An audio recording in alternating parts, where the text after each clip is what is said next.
नमस्कार बंधुरा हमारा आपके चैनल सबाई स्वागतम। हमारे आज के रेसिपी भेटकी माছের কাটা চচ্চড়ি। এই দেখুন 1.5 কিলো সাইজের একটা ভেটকি মাছ আপনাদের কাকু কেটে নিয়ে এসেছে।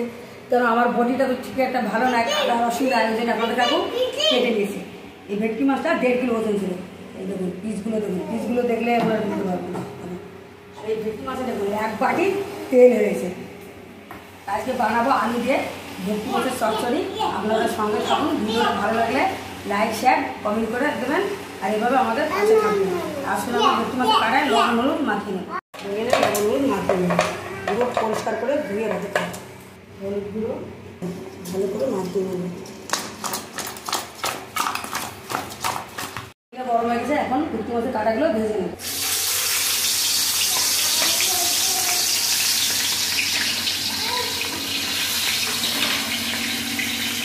মাছের মতন কয়েকটি দিয়ে কাটাগুলো ভেজে নিতে হবে।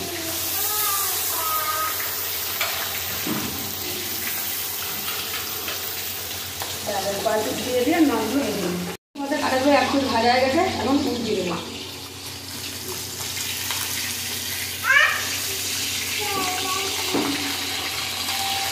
আমাদের কাটাগুলো লাল লাল করে ভেজে নেব। মাছের কাটাগুলো একদম ভাজা হয়ে গেছে, বাকি কাটাগুলো এইভাবে লাল লাল করে ভেজে নেব। ভেটকি মাছের কাটাগুলো খুব ভালো করে লাল লাল করে ভেজে নিয়েছি। এখন ভেটকি মাছের মধ্যে আলু দেবো। আলুগুলো এরকম লম্বা লম্বা করে আমি কেটেছি, আপনারা আপনাদের পছন্দ মতো আলুগুলো কাটতে পারেন। তা ওই মাছ ভাজা তেলের মধ্যে আলুগুলো ভেজে নেব।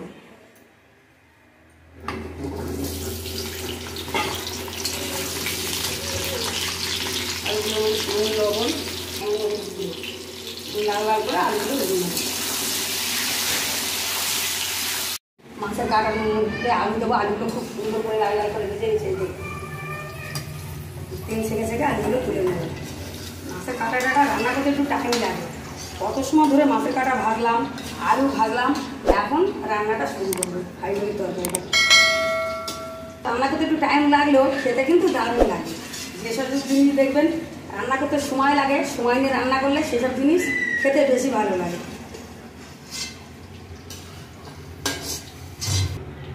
তেল আছে কড়াইতে, আর একটু তেল দিয়ে দেবো। তেল গরম হয়ে গেছে, ফোড়ন দেবো গোটা গরম মশলা।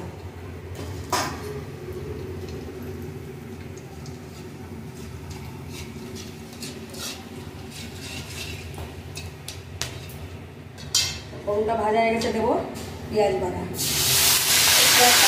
আলাদা করে ভেজে নেব।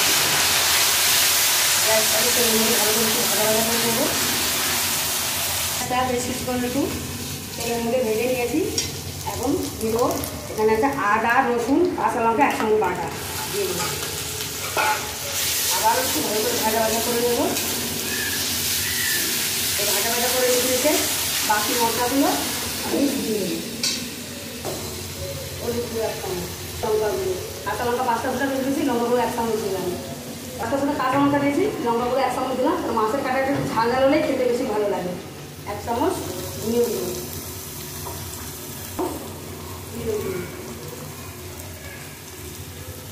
লবণ, খুব ভালো করে সামান্য জল দিয়ে মশলাটা কষিয়ে নেব।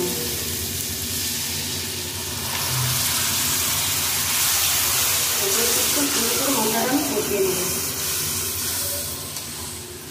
খুব ভালো করে বেশ কিছুক্ষণ কষিয়ে নিয়েছি। দেখুন মশলাটাকে তেলও ছেড়ে দিয়েছে। আর এই দেখুন কত সুন্দর কালার এসছে মশলা। এখন এই ভেটকি মাছের তেলটা মশলার মধ্যে দিয়ে আরও কিছুক্ষণ কষিয়ে নেব।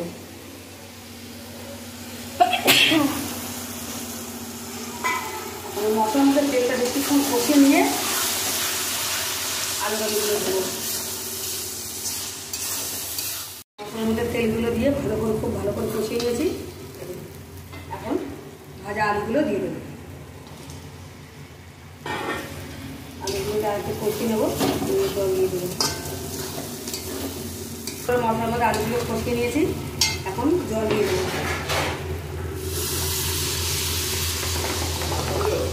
হ্যাঁ, জল দেবো। মাখা মাখা তরকারিটা হবে। এখন ঢাকা দিয়ে রেখেছি। ঝোলটা কিছুক্ষণ ঢাকা দিয়ে রেখেছিলাম। দেখুন খুব সুন্দর ঝাল হচ্ছে। আর আলুগুলো তো ভাজা বেশক্ষণ লাগবে না, আলুগুলো খুব সুন্দর সেদ্ধ হয়ে গেছে। এখন ভাজা ভেটকি মাছের কাঁটাগুলো দিয়ে দেবো।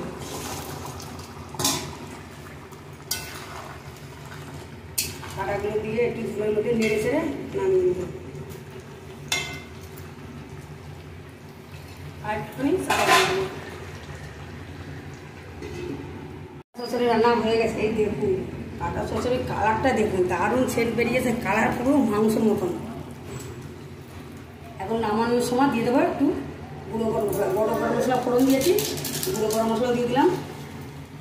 নেড়ে ছেড়ে, আর এটা কাটা চচ্চড়ি বেশি হালকা হাতে নাড়তে হবে।